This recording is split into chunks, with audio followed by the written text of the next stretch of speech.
would like to sincerely thank the Isaac Regional Council, along with the Regional Arts Development Fund, for their support in bringing you this interview. The Regional Arts Development Fund is a partnership between the Queensland Government and Isaac Regional Council to support local arts and culture in regional Queensland. Kondo, the Japanese organising consultant, has created a wave of declutterers willing to come into your home and help reorganise your belongings. They say the benefits can reduce stress and anxiety while at the same time boosting your energy and creativity. For Jess Gimm from Managed Mayhem, this has been a huge step for her in regaining control in her life and overcoming her own mental health problems. Jess now helps others do the same thing. I recently caught up with Jess and was surprised when she told me that being organised didn't come naturally to her. Jess has some great tips on getting some organisation back in your life. Jess Gimm, thank you very much for joining me today. I've really actually been looking forward to this because I love to be organised and it does my head in if I haven't got things as I like them. So you like that too, do you? And yeah, I've learnt to be like that, Kelly. I'm not actually inherently organised for an organiser, so it's a skill. Really? Yeah, it's a skill that I've had to learn and work on myself a lot with.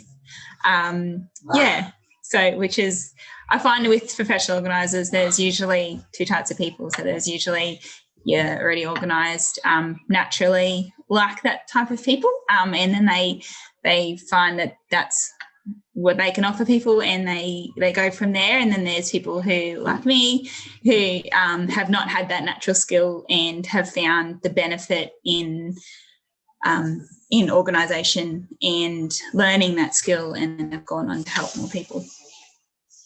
So, yeah. That's so interesting, Jess, because I honestly just assumed that if you were a professional organiser, that's what you loved to do, and that, it came naturally. So it's so interesting to know that you were led there. So what led you to becoming a professional organiser and declutterer? So in 2014, we just had our second little boy, and we had a quite sudden move to Mount Isa for work when all the mine downturns happened here. My husband was in the mine. So we went up there, and I'd gone from like working here previous to having my son and having all my family here, all Harley's families here in Claremont, to then going to Mount Isa where we had no family. I wasn't working, and everything kind of moved very quickly, and I had a newborn as well as a toddler. So like a nearly kindy age child. And that hit my mental health really hard. I wasn't quite aware of it at the time, and didn't really have a lot of knowledge about mental health as such. And it wasn't really until halfway through 2015 that we kind of picked up on it. And I thought, maybe, my mum said, you sure you don't have depression? And I was like, no, I'm just tired. But then it led to one morning that I kind of just I couldn't put one foot in front of the other at all. I got my son to kindy, got home and walked through the door, and I just didn't know where to go. Didn't know what to do. So I rang Lifeline. Literally, I just Googled, I don't know what to do. And Lifeline come up. So I rang them. They advised me to book into a GP, which I did. Then I got a mental health plan and was able to get some care and treatment and stuff in Mount Isa, which they have fantastic community health up there. So then I kind of started to go on to a kind of a personal journey just to try and help myself a lot, because I think like we worked through that. I just kind of, as a lot of new mums do, we just neglect ourselves and take care of everyone else and just survive. And I was so in survival mode that I just needed to, try and look after myself so I could survive. So I did that. But in a part of that journey, a friend of mine up there had kind of said, have you tried owning less? Because it wasn't like, I just had so much stuff and I was just like, what do you mean owning less? And, you know, surely I've worked so hard for all this stuff and all this money, and to buy this stuff, I have to keep it all. And this is what life is, right? And she's like, no, mate, you don't have to. So then that kind of just led me down that decluttering path for a little while, and did a bit on my own, as well as trying to recover from like situational depression and that sort of thing. And then we moved back to the Claremont area, end of 2016. By this point, I had been working again and I'd got myself in a fairly good place. Then we actually moved house again in the end of 2017, still in the Claremont area, and found out I was pregnant with our third child. And and by this time I'd actually taken on running the school bus out at Kilcummin. So it was a lot. And by the time I had Addie, a little girl, a third child, it was that, I think it was a bit of that, I could feel that overwhelm coming back and creeping back.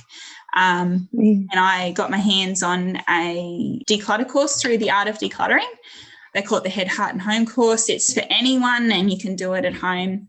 So I got onto that, and I'd been listening to their podcast for ages and did that myself. Could I just ask you there, you mentioned about overwhelm. So do you think that is what, did that contribute to your state of mind? And I guess it was losing that sense of security and going, but we all have overwhelming feelings, and I have them, obviously. But so do you? That was the beginning of leading you down that and path of depression. Do you think? I think so. Yeah, and I think not being aware of it. I think that's what I always try and say to everyone now. Like, these are kind of your warning signs that your mental health is going shit, basically. Like, it's going south. Yeah. Keep an eye on yourself. So what are the warning signs? What are those warning signs? Feeling. Jess? Oh, careful, Addie. Sorry. Kind of. No, that's okay. If you're feeling like overwhelmed regularly, if your self-worth, like if you feel like your self-worth isn't there, if you very tired, a lot of fatigue, brain fog, kind of being like pulling yourself back from social situations, wanting to be alone a lot. Like, it's kind of different for a lot of people, but yeah, for me, I knew that it was that constant kind of overwhelm, fatigue, brain fog, and just not wanting to be my usual bubbly self. And for me, I actually find that when I have to consciously make an effort to put on a mask when I go out, I'm like, oh, why am I doing that? And that's when I have to really pull myself back in, because ideally I'd love to be myself at home and when I go out as well. So that's where I've really learnt to be aware of that. So I did this. I did a decluttering course and everything, but then was able to help some friends and family with their own decluttering. And Courtney Passfield from Your Daily Fast, she was like, mate, you should do this as business and help people. And I was like, maybe. And then I started doing it, and people wanted my help, and I found that I actually really love doing it and helping them. So Jess, I think there's nothing like a move to help you have a big, throw out and refresh. But you actually went a step further, didn't you? And you gave up buying things for a whole year. Is that right? Yeah. So we've just moved this Easter gone, and that was, if we count me moving out of home when I was 18 as my first one, that was my 10th move in the last 13 years. So Yeah, so I see the impact of moving and only having a lot of stuff.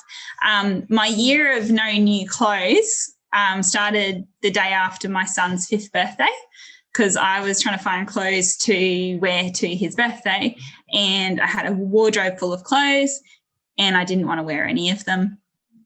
So I chucked something on, went to the party, and I was like, how can I, if I could keep buying, I didn't know what I liked. And I had really started to see the impact of fast fashion as well, and just kind of everything. And I was like, hey, and I'd listened to a podcast about this lady who'd done it and about doing clothes swaps.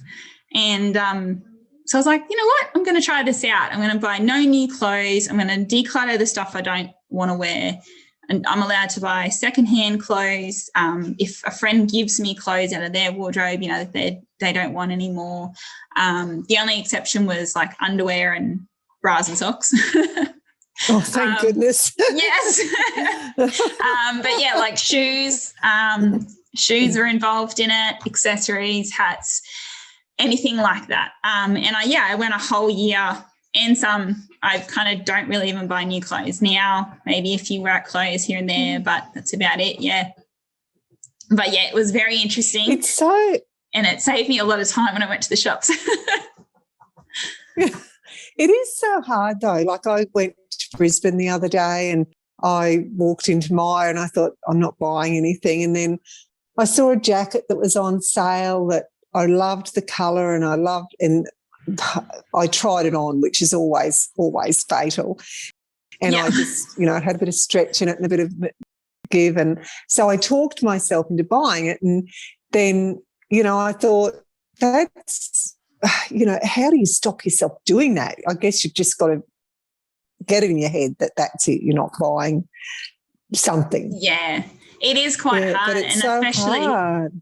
Well, we're so conditioned and we're so seasoned into to doing that. And marketing, like marketers are so bloody good at their job, and that is their job, to get you the setting. It comes down to the setting of a building, how you walk in, how it appears to you, how the front of a shop looks to you. Like the psychology in marketing and how they place things is unreal. So don't beat yourself up about looking at that jacket, because it was probably placed right in the perfect spot for you. It was. Yeah. So, I think it's really getting your head around that mentality of saying, well, there's no reason that I have to buy this. Like this is that trends.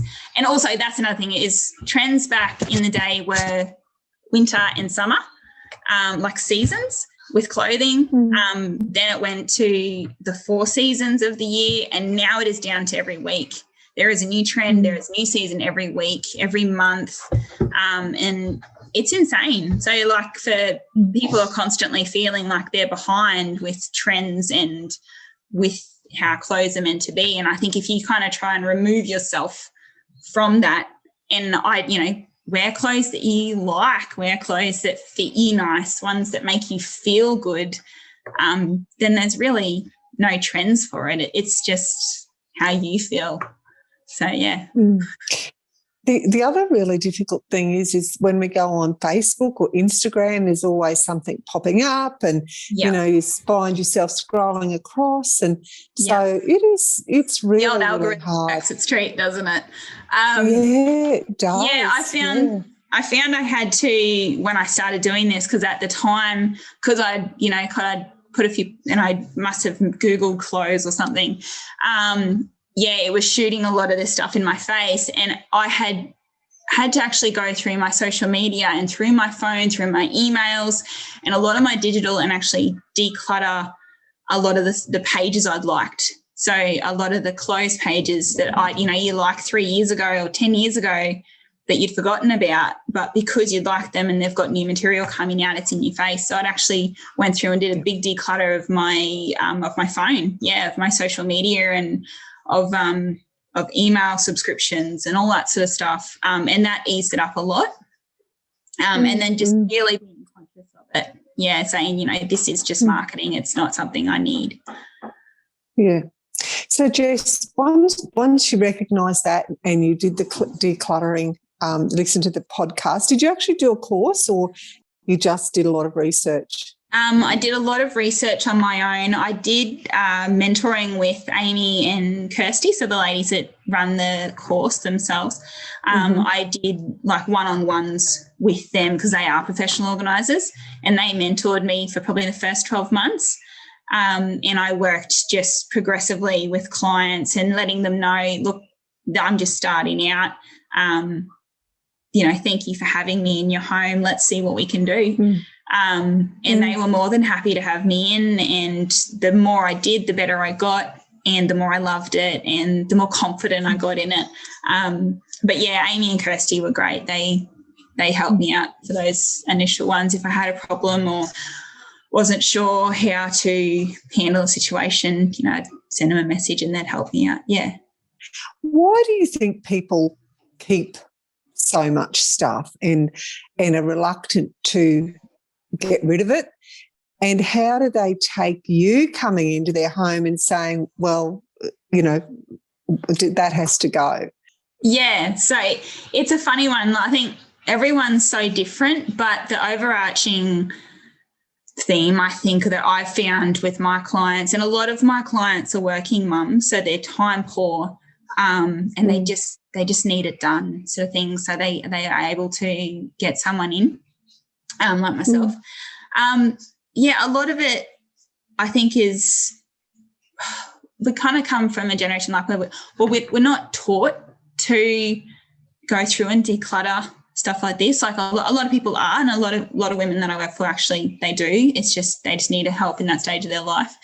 But yeah, a lot of people have emotional attachments to things, and I teach my clients a lot that our memories and our stories aren't in these things. Like we are our story holders and our memory holders. That's in us, and verbally telling stories or writing stories down or sharing them with our children or our family is where our memories are and where our stories are. And in photos, like even if there is something in a client's home that they don't necessarily need, but it has that really sentimental value, we take a photo of it. Like it might be a letter from someone, or it might be something really big that's kind of impractical to keep, but they'd really like to remember what it looks like. We take photos of it and then we move it on.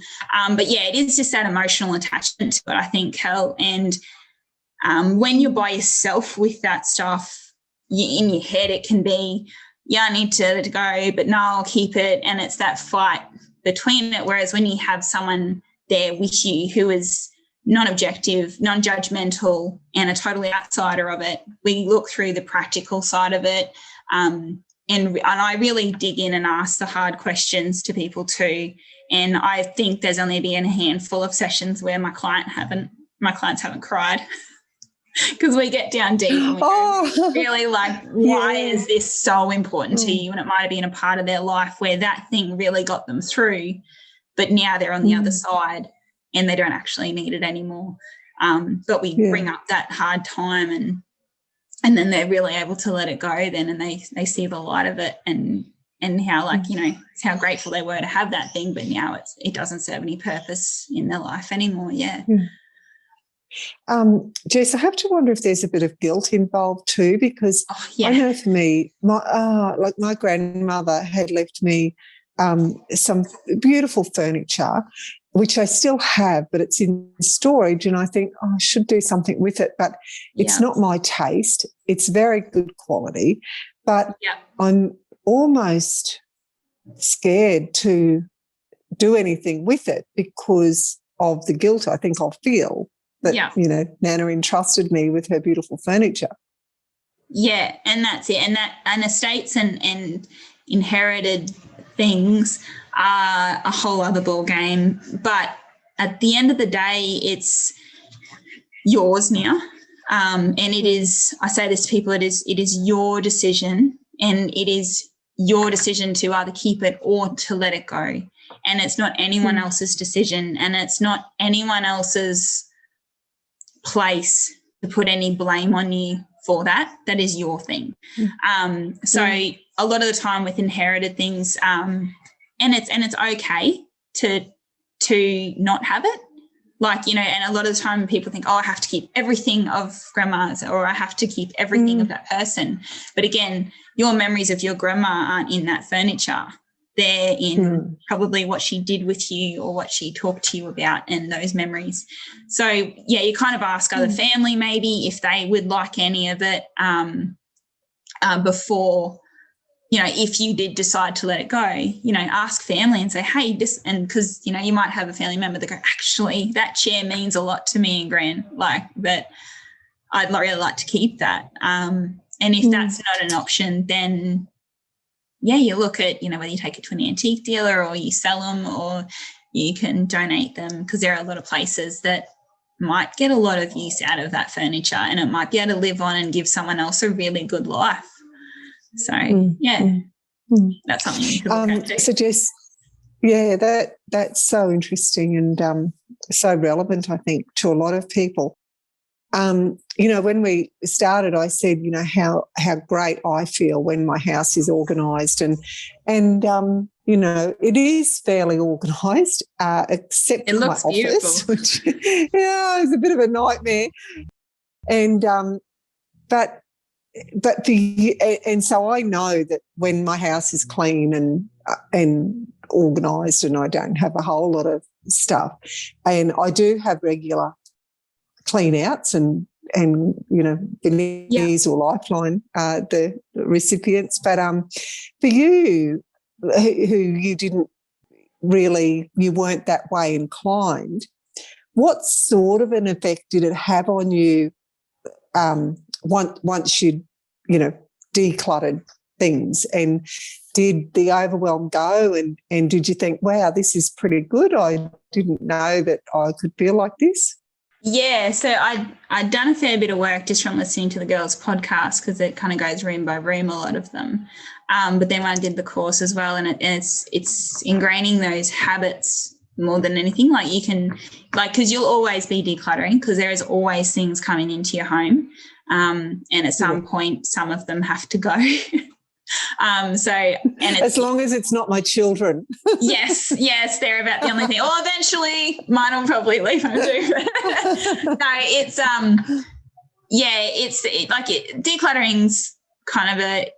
decluttering is a journey, but with no destination. But when you have a decluttered home, and I am by no means minimalist, it's just, it makes the habits a lot easier. It makes life a lot easier, and that overwhelm isn't there as much for me. It's like, you know, there's still days where everything hits the fan, but it's a lot easier to deal with those days when you haven't got everything everywhere, and the kids' lunch box is already made, and you know where their uniforms are and that sort of thing. Like, it makes life a lot easier when you have steps in place already to have life going. Because when I had the bus and I started driving the bus again when Addie was 3.5 weeks old. So I had to get 3 kids out the door by 6:30 in the morning to go to work and drive the bus. So, you know, I was able to do that relatively easy after I decluttered my house and learnt these really good habits. Yeah. And even today, I find that it helps a lot. Yeah. So, Jess, how do you make sure, like, say you go into a home and you help people declutter and reorganise everything, how do you make sure it's sustainable? How do you teach them, you know, to get their head thinking in that regard, or do you find people just slip back into what they were doing? It's kind of a mental game, Kel. So, like, if people are very ready to change, because there's a few different situations. Like, you might just have someone where they are already organised, they just need someone to kind of get them to that, like, to do a bit of a clean up with them, and then they're good to go again. But then there's clients where they have probably never decluttered much at all. And it is, we like the whole process from the start. It's like most of my clients are always just like very nervous because they're not sure what to expect with it. But then I ease into it with them, and we take it very slow a lot of the time. And I think they see the magnitude of the stuff, because most sessions I will take out of that space about 75% of the things, which is a lot. And that can be quite overwhelming for someone, but at the same time they look at it and go, holy smokes, I've had all this in my house, and there's so much space. And that relief when I'm done, when they see it and they go, oh, like this is so relieving and so light, and the weight off their shoulders. A lot of the time they go, I'm not going to let it get back in like this. But I also work with them and say, hey, so when we get home, we're going to put our keys in this spot, and then we're going to put our shoes in this spot, and we're going to hang our bag up there. And then when we take the clothes off the line, we're going to put them straight in the cupboard, and things like that, where I teach them strategies of how to do little bits here and there all day, so that at the end of the day, it's not one big massive job. Yeah. And I just got walking over the table. And I also coach my clients in that after our sessions as well. They might message me and say, hey, this has gone back like this, what do I do? And I can help them help themselves. I can't let it slide out. That's okay. Yeah. Did that answer your question? Yeah, no, it did. And the other thing I was thinking, my dad, who's still alive, he grew up in an era where, he didn't have much. So he did not throw anything out. And whenever, my sister and I would be at home and we'd have a clean up, oh my gosh, Dad would get so angry with us. What did you do with my such and such? And, oh, Dad, I can't remember even seeing it. But, so that older age group, a lot of them they just can't bring themselves to throw things out, can they? And there is such a generational aspect as well with how people were raised and what they keep and what they don't keep. And it's a funny one, but you can nearly always pick how someone will be just by their generation. But it's it's a hard one, and you've got to have grace for yourself, and you've got to have grace for other people, because that's them, that's their life, that's how they've grown up, or that's how they get through their day, is by doing their different ways. So I'm mumming at the moment as well. That's all right. She's very sweet, Jess. It's having grace for the people and having grace for yourself. I think a lot of the time is something we've all got to learn. Yeah. So the two biggest things I struggle with at home here is the office, and that's, oh gosh, and sometimes I walk in there and I think, where am I going to start? So in those cases, whatever it is, whether it's your Tupperware drawer or when people just don't know what point to start, what do you tell them? Yeah, so we get this quite a lot, and I get this quite a lot, and I literally say to people, it's either the first thing your eyes land on or it's the first thing you kick. So it can literally, you walk into a room and if there's stuff all over the floor, the first thing your foot touches, pick it up, make a decision on it. Yeah. Whether it's a shoe or a piece of paper or whatever it is. If you've got like a drawer, or a Tupperware drawer, utensils drawer, pick up one thing. Just start with one thing. And it is that initial starting that is a lot of the time the overwhelm. So if you can literally pick up one wooden spoon and say, okay, do I need this wooden spoon? And you're not sure, well, pick up the rest of the wooden spoons and see how many you have. And if you've got 10, you're like, well, I've actually only got 4 burners on my stove. I could probably only use 4 at a time. So you can get your favourite 4. And, you can just start like that. And with offices, it's just a matter of, literally just putting your hand on one thing and making a decision. Yeah. The other thing I really struggle with is our shed, and because it's not forte, I suppose, but Yeah. it drives me insane to go over there and, you know, if it's not blown out or if there's stuff everywhere. So do you do sheds, Jess? Because I would get you over.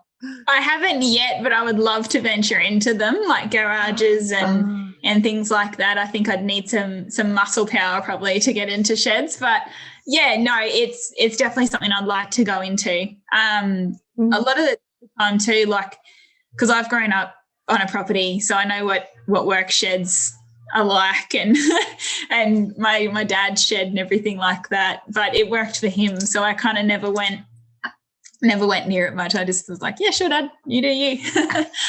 Yeah. But yeah, I always say to people, because they go, oh, you know, my husband's wardrobe annoys me and it's, you know, the kids or whatever. And I go, right, well, we're only going to declutter your stuff and we're only going to organise your things. And they're like, oh, but I can just throw out my husband's stuff. I'm like, no. You have to have, unless you have actual permission from that person, we don't touch anything else other than my clients, like the client stuff that they have permission to throw. And even it goes down to little kids as well. Like, and people are like, oh, I'll just totally do my 10-year-old's room. And they come back and they're like, Mum, what happened?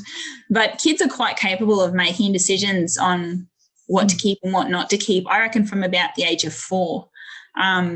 So, which is quite interesting because a lot of people think that there isn't. But yeah, I don't know. I think it's just communication a lot and talking to the people who own the things and saying, well, you know, this frustrates me with the shed or a room or whatever, and this is why, you know, is there anything we can work on, or how does that benefit you having that thing in that place or that not blown out or whatever, and kind of just really having that level-headed conversation with those people if it's a shared space, and finding out why things are like that. Yeah, and that can alleviate a lot of it. And they go, oh, well, actually, I just had that there because I haven't had a better spot to put it. And you go, well, how about we put it over here because that'd be a better spot? And they go, oh, yeah, that kind of solves the solution. So, yeah.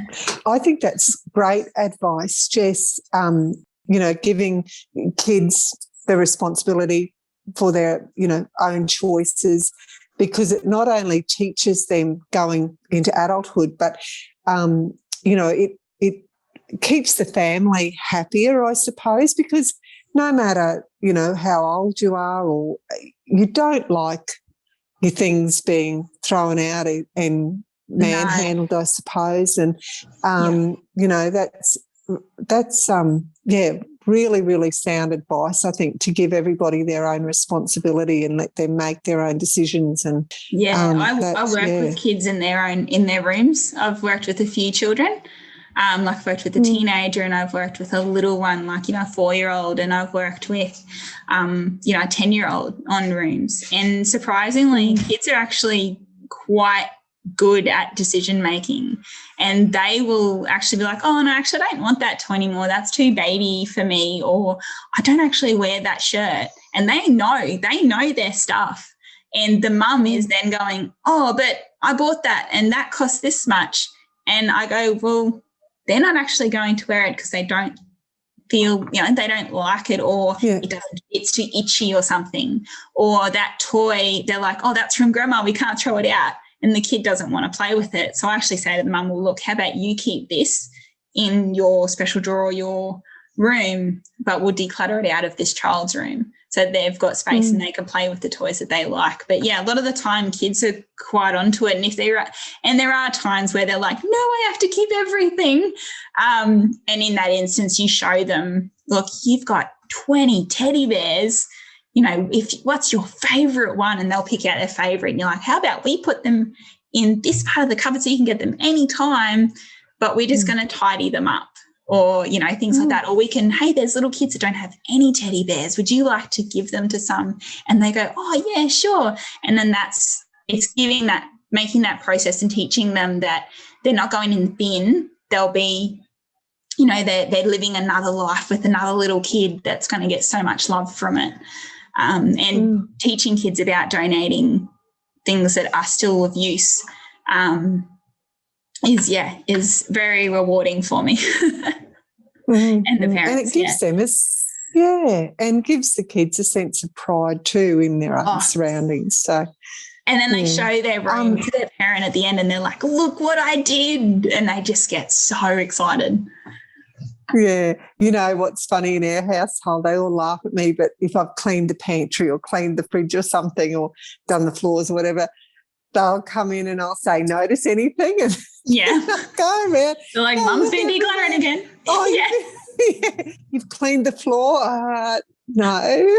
Don't worry, I do the same, anyway, Kelly. I'm like, so this house is nice and tidy. Can it stay this way? At 2.3 seconds. You align yourself with another group called Real Men Talk. Real Mates Talk? Yeah, Real Mates Talk. Sorry. Yeah, so tell me about that, because that pops up on your Instagram a lot and I don't know a lot about it. So a really good friend of mine works with them, Ashton Bull, and she was how I kind of first come across it. And it is kind of the middleman between the person that may be experiencing mental health issues or family of people that are seeking advice, and the providers of treatment or help or things like that. So they're kind of that way of going, right, we'll go to the Real Mates Talk website and then we'll show you where to go from here. And a lot of the help that they can point you in towards is local. It's Queensland, it's central Queensland, it's even in Central Highlands, or it's accessible to everyone. Addie, put him down. Dog. It's accessible. It's accessible to anyone, and because we are so remote, and you know what it's like you don't live in town, so it's a lot of men, especially in agriculture, they're not going to take half a day off to drive 2 hours into town for half an hour counselling session and then drive 2 hours home, because that's half a day of work they've just missed, which is time and money. So it's able to get access to services that can actually help people out. And because women we're kind of great at talking, if you haven't noticed by me, whereas men, and we will talk about our feelings all day if someone will let us, but men not so much. And a lot of Real Mates Talk logo and their branding and their everything they do, a lot of it is aimed towards men, right down to their logo looks like a beer logo, so it really draws their eye in. And they make merchandise, so like stubby coolers and bottle openers and tape measures and pens and things like that they hand out for free, and all of it's got their logo and their website on it. So in the hope that, the men will look at it, and go, hey, I wonder what that's about. That might be something that I might need to look into. Yeah. Yeah. Yeah. Oh, great. Yeah. Great. So Jess, if someone wants to find you and get some help from you to declutter, how do they do that?